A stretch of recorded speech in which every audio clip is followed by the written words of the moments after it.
Episode की शुरुआत में हम फेदा और मिस्टर जैंग को एक साथ में बैठा हुआ देखते हैं, जहाँ पर जैंग फेदा की हरकत की वजह से काफी गुस्सा होता है, पर वो लिन को भी एरोगेंट समझता है, जिस बात का फायदा फेदा उठाता है। वो यहाँ पर उसे उसके बारे में भड़काने लग जाता है और दूसरी एनिमेशन कंपनी योलोंग और उसके ओनर पर इन्वेस्ट करने के लिए कहता है, जहाँ मिस्टर जैंग भी उसकी बातों में आ जाते हैं। सीन अब लियांग पर आता है, जो कि और कोई नहीं बल्कि लिन का पुराना दोस्त है, पर वो दोनों किसी वजह से एक दूसरे से बात नहीं करते और ये वजह हमें आगे पता चलेगी। लियांग का असाइनमेंट गुआन चैंग उसे बताता है कि टॉप डबिंग एक्टर फेदा उससे मिलने आ रहा है, जिसे हाल ही में फैंगलिंग कंपनी से निकाला गया है। और यहाँ पर गुआन ने उसे इनवाइट किया था क्योंकि फेदा की बहुत ही अच्छी फैन फॉलोइंग थी। जब लियांग और गुआन उससे मिलने के लिए स्टूडियो की तरफ जाते हैं तो देखते हैं कि वो रिकॉर्डिंग करने के बजाय वहाँ पर फोन चलाने में बिजी था और लियांग वहाँ पर आ चुका है, उसे ये भी नहीं पता था। जहाँ वो उसे लिन की तरह सीधा डांटने के बजाय इनडायरेक्ट वे में अपनी तरीके से समझाता है कि रिकॉर्डिंग के टाइम फोन यूज करना अलाउड नहीं है, जिस बात के लिए फेदा उसे माफी मांगता है। सीन अब यूशी पर आता है, जहाँ वो आज भी स्टूडियो शेड में डबिंग क्लास ज्वाइन करने के लिए आती है। वो वहाँ पर आकर बहुत ही खुश थी और सभी स्टूडेंट्स उससे पूछते हैं कि उसे यहाँ पर कैसे अलाउ किया गया। तभी लिन खुद आकर बताता है कि उसी ने लूशी को यहाँ पर अलाउ किया है। वहीं फेदा अपनी रिकॉर्डिंग फिनिश करने के बाद लियांग और गुआन से बात कर रहा था, जहाँ लियांग उससे लिन और लुयाओ कंपनी को लेकर कुछ सवाल करता है, जहाँ गुआन लिन और लुयाओ कंपनी के बारे में उल्टी सीधी बातें करने लग जाता है और ये सब सुनकर लियांग को बिल्कुल भी अच्छा नहीं लगता। वो गुआन से ऐसा करने से मना करता है। सीन अब वापस से लिन पर आता है, जो कि अपने कॉमिक कैरेक्टर ड्रॉ करने वाले एम्प्लॉयज के साथ मीटिंग में था, जहाँ उसे किसी एम्प्लॉय की ड्रॉइंग सही नहीं लगती। इसी वजह से वो सारे एम्प्लॉयज पर गुस्सा करता है और उसके गुस्से को लेकर सभी लोग उससे नाराज भी थे। मीटिंग खत्म होने के बाद जब यूशी लिन से बात करने की कोशिश करती है तो वो उससे भी गुस्से में बात करता है, जो देखकर यूशी डिसाइड करती है कि वो बेस्ट ड्राइंग लेकर लिन के पास जाएगी। फिर वो वांग के पास जाती है, जिसे लिन ने मीटिंग में उसकी ड्राइंग के लिए बहुत डांटा था। यूशी यहाँ पर उसे और अच्छी ड्राइंग बनाने के लिए एनकरेज करती है और फिर वो वांग और उसकी ड्राइंग साथ लेकर लिन के कैबिन में पहुंचती है। लेकिन तब भी लिन वांग पर काफी गुस्सा करता है, जिस वजह से वांग कंपनी को छोड़ने का कहकर वहां से चला जाता है। यूशी तो नहीं चाहती थी कि वांग कंपनी से जाए, इसीलिए वो वांग की सारी ड्राइंग की कॉपीज लेकर लिन के कैबिन में पहुंचती है। लेकिन वहां पर तो सीन कुछ और ही चल रहा था। ये दोनों साथ में बैठकर गेम खेल रहे थे, जो देखकर यूशी थोड़ी सी शॉक रह जाती है। कुछ देर बाद कंपनी के एक एम्प्लॉय से पता चलता है कि वो जैसा सोच रही है वैसा कुछ भी नहीं है और ये सब कंपनी में नॉर्मल सी बात है। वो यूशी को ये भी बताती है कि लिन काम को लेकर चाहे कितना भी गुस्सा कर ले, लेकिन वो बाद में सभी लोगों को ठीक भी फील करवाता है। आगे हम देखते हैं कि जीवे स्टूडियो में चुपकी से प्रैक्टिस करने के लिए आया हुआ था। तभी यूशी भी वहाँ पर पहुंच जाती है और उसे वहाँ पर ऐसे आने के लिए मना करती है। उसी वक्त लिन भी वहाँ पर पहुंचता है और दोनों से वहाँ पर होने का रीजन पूछता है, जहाँ जीवे तो लिन के सामने ज्यादा कुछ नहीं बोल पाता। तो यूशी उसे बोलती है कि सभी लोग तुमसे डरते हैं ना, इसीलिए कोई तुमसे बोल नहीं पाता। जब लिन उसे ऐसी बात कहने का रीजन पूछता है तो बताती है कि वो किसी को अच्छे से नहीं जानता, जिसकी ये बात सुनकर लिन अगले दिन डबिंग क्लास का ही बाहर रखने का डिसाइड करता है। जिसके बाद हम लिन को देखते हैं, जो कि अपने घर पर कुछ कॉमिक बुक्स को देख रहा था। तभी उसे लियांग का कॉल आता है, जिसे लिन उठा तो लेता है, लेकिन लियांग से बात नहीं करता। लियांग उसे बताता है कि यी जल्दी ही घर आने वाली है और वो ये बात नहीं जानती कि अब हम दोनों दोस्त नहीं हैं। इसीलिए वो यी को इस बारे में बताने के लिए कहता है, जिसकी इस बात का लिन कोई भी जवाब नहीं देता और कॉल कट कर देता है। लिन फिर यहाँ से अपनी पास्ट मेमोरीज को याद करने लगता है, जब लिन और लियांग काफी अच्छे दोस्त हुआ करते थे और हमेशा एक दूसरे के साथ रहा करते थे। वो ये भी याद करता है कि उसकी फैन फॉलोइंग में कोई खास ग्रोथ नहीं हो रही थी, तब लियांग ने उसे एनकरेज करा था। अब अगले दिन सभी स्टूडेंट्स और लिन एक शॉप के अंदर इकट्ठा होते हैं, जहाँ पर लिन सभी को एक दूसरे से बात करने और अच्छे से जानने के लिए कहता है, लेकिन अभी भी कोई उसके सामने कुछ बोल ही नहीं पा रहा था। तब लिन बात शुरू करने के लिए सभी को ये बताने के लिए कहता है कि उन्होंने ये इंडस्ट्री क्यों चूज करी। फिर सभी लोग एक दूसरे को बताने लग जाते हैं अपनी डबिंग को चूज करने का रीजन, जहाँ पर लिन यूशी को भी जवाब देने के लिए कहता है, जहाँ पर वो बहुत सारे रीजंस बताती है। लेकिन वो ये भी कहती है कि उसने डबिंग के बारे में प्रोफेशनली काफी कुछ लर्न किया हुआ है और वो कई स्टूडियोज के अंदर काम करके अपना खुद का खर्चा भी उठा लेती है। लिन को पता चलता है कि वो अभी भी झूठ बोल रही है, क्योंकि यूशी अभी भी कॉफी शॉप के अंदर पार्ट टाइम जॉब कंटिन्यू कर रही है, क्योंकि उसे पैसों की जरूरत है। और साथ में लिन ये भी जानता था कि किसी भी पर्सन का डबिंग को प्रोफेशनली सीखना इतना आसान नहीं है। फिर सारे स्टूडेंट्स के जाने के बाद लिन यूशी से उसके झूठ बोलने का रीजन पूछता है। तब बताती है कि डबिंग क्लास के बाकी स्टूडेंट्स उससे डबिंग और उनकी फाइनेंशियल कंडीशन दोनों में काफी बेटर है और वो उनसे कम बिल्कुल नहीं दिखना चाहती, इसीलिए उसने झूठ बोला। साथ ही साथ वो उसे ये भी कहती है कि अगर आप मुझे एक चांस दे दो तो मुझे पूरा यकीन है कि डबिंग में अपना बेस्ट दे सकती हूँ। लेकिन अब उसे ये कहकर वहाँ से ले जाता है कि अपॉर्चुनिटी से किसी चीज़ के लिए प्रिपेयर करना ज़्यादा इंपॉर्टेंट है। अब जब रात में यूशी सोने की कोशिश कर रही थी, तभी उसके दिमाग में यही सारी बातें आने लग जाती हैं कि अगर लेने से इंडस्ट्री को इतना प्यार करता है, तो फिर उसने डबिंग छोड़ने का डिसाइड क्यों किया। वो सोचती है कि लिन इसी वजह से काफी सैड और डिप्रेस्ड रहता होगा। वो डिसाइड करती है कि अब से वो उसकी स्टूडेंट होने के नाते उसका और भी ज्यादा ध्यान रखेगी। लेकिन दूसरी तरफ हम देखते हैं कि रियलिटी में ऐसा कुछ भी नहीं होता जैसा कि वो लिन के बारे में सोच रही थी, बल्कि वो तो यूशी की बहुत सारी बातें याद कर रहा था जो कि उसने उससे कॉफी शॉप पर की थी, और उसकी बातों से उसे अपनी मेमोरीज भी याद आने लग जाती हैं जब उसके टैलेंट की भी कोई वैल्यू नहीं कर रहा था। लिन अब यहाँ पर यूशी में खुद की झलक देखता है कि कैसे वो भी यूशी की तरह इस बात के लिए पूरा श्योर था कि चाहे कुछ भी हो जाए और कोई कुछ भी कहे, वो डबिंग को कभी नहीं छोड़ेगा और अपना बेस्ट देकर रहेगा। अगले दिन लिन यूशी को अपने पास बुलाता है और वो उसकी डेडिकेशन देखकर उसे डबिंग एक्टर बनाने का एक चांस देने का डिसाइड करता है, जो जानकर यूशी काफी खुश होती है। लिन फिर उसे रिहर्सल रूम में जाने के लिए कहता है। अब जब यूशी वहाँ पर पहुँचती है तो वहाँ पर बाकी सभी स्टूडेंट्स के साथ साथ वो कुछ कैंडिडेट्स भी थे जो कि किसी वजह से इंटरव्यू में नहीं पहुँच पाए थे।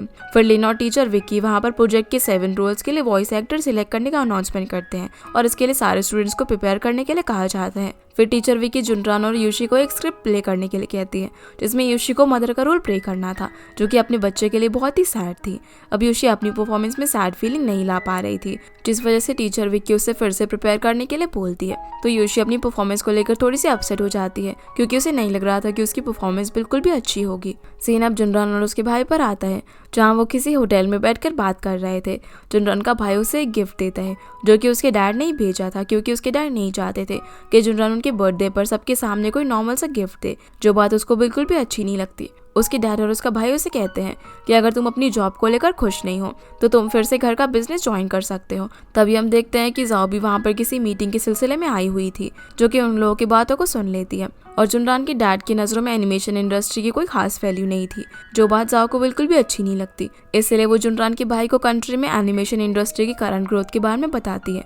साथ में जुनरान को भी एक अच्छा वॉइस एक्टर बताती है, क्योंकि वो नहीं चाहती थी कि कोई भी पर्सन इस इंडस्ट्री में काम कर रहे लोगों को कम समझे।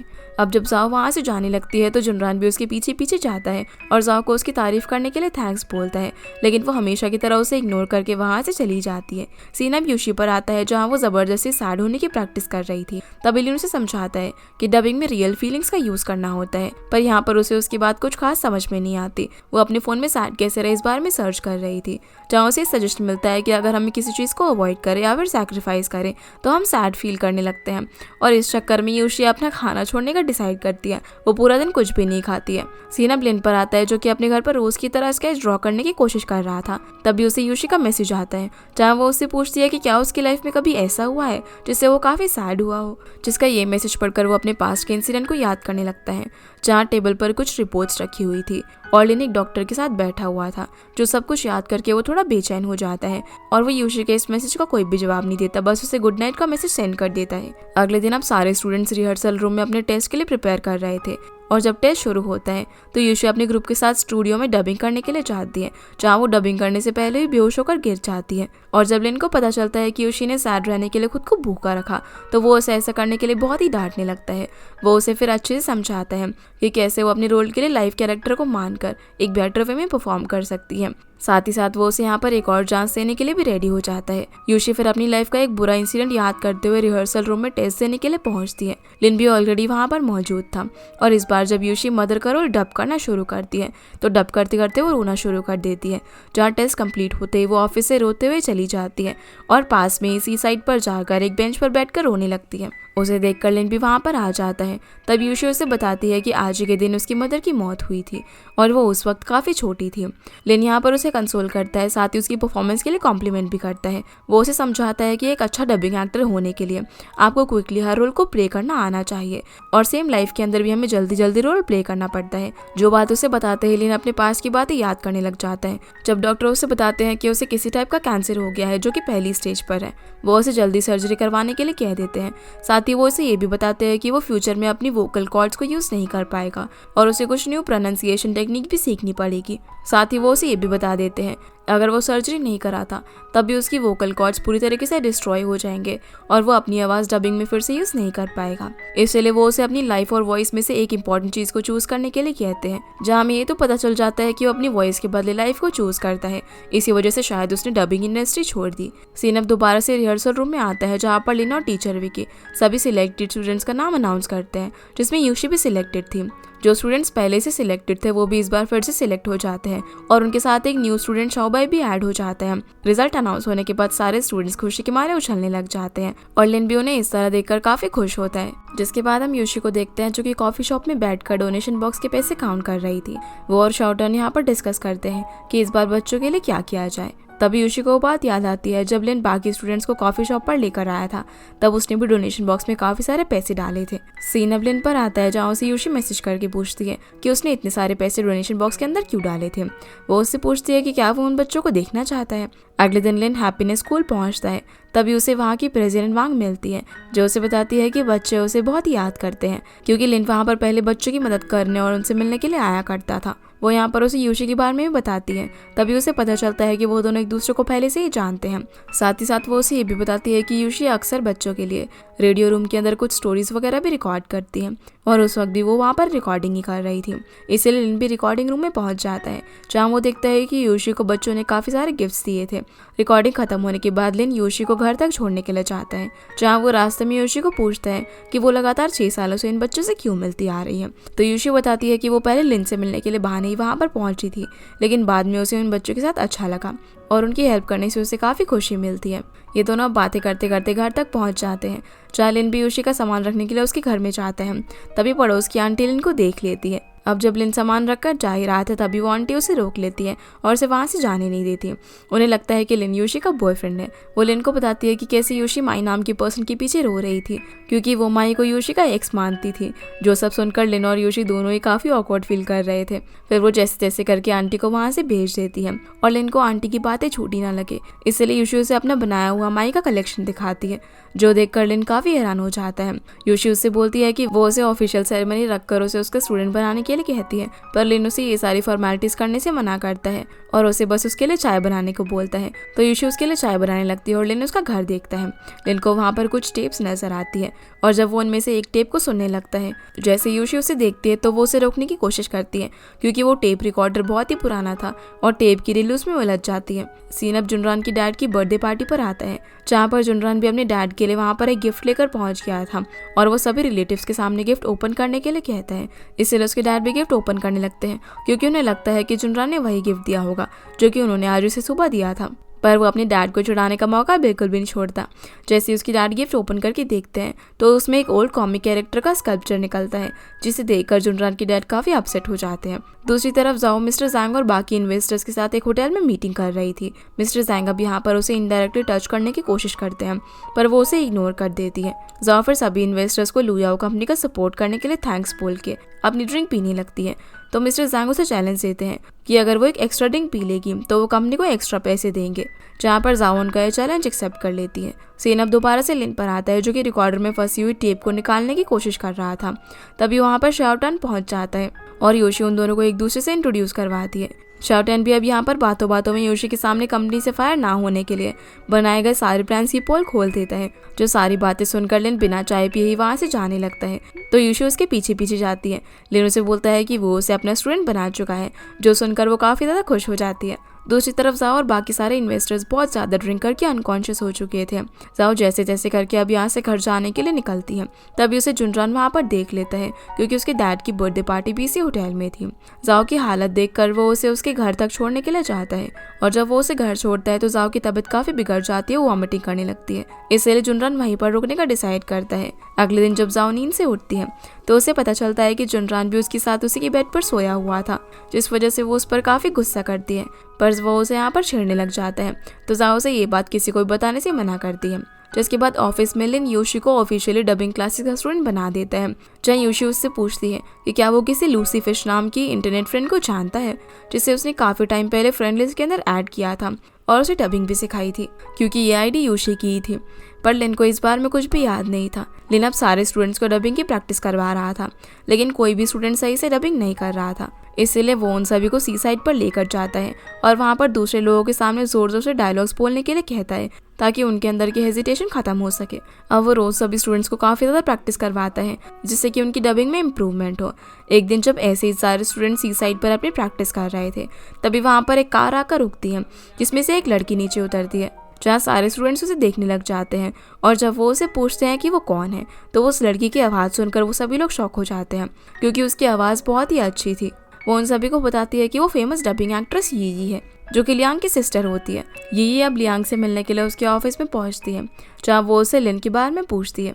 वो उससे पूछती है कि अब वो दोनों साथ में क्यों नहीं है, जहाँ लियांग पास्ट का इंसिडेंट याद करने लगता है जब लियांग ने लिन के ना चाहते हुए भी एक कंपनी के प्रोजेक्ट का कॉन्ट्रैक्ट ये कहकर लिया था कि वो इसके अंदर माई की वॉइस डालेगा, जबकि लिन अब डबिंग नहीं करना चाहता था क्योंकि अब उसे अपनी आवाज़ बिल्कुल भी पसंद नहीं थी, जो बात लिन को अच्छी नहीं लगती क्योंकि वो ये सारी बातें पहले से लियांग को क्लियर कर चुका था।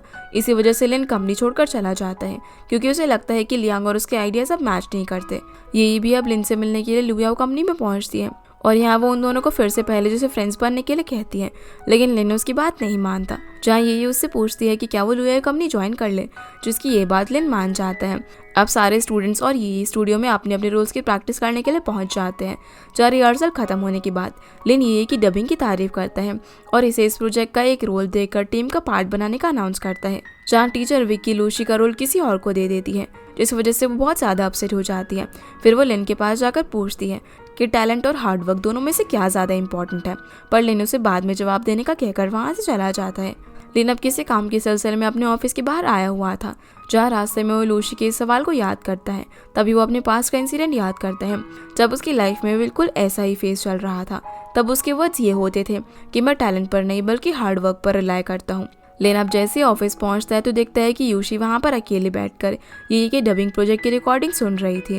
लेन यहाँ पर उसे बात करने की कोशिश करता है, लेकिन यूशी की बातें उसे पता चल जाता है कि वो खुद को ये के टैलेंट से कंपेयर कर रही है और डबिंग के लिए खुद को अनडिजर्विंग मानती है। सीन अब लियांग और यही पर आता है, जहाँ ये दोनों डिनर के लिए एक होटल में आए हुए थे। तभी लियांग को पता चलता है कि उसने लिन को भी यहाँ पर इनवाइट किया है।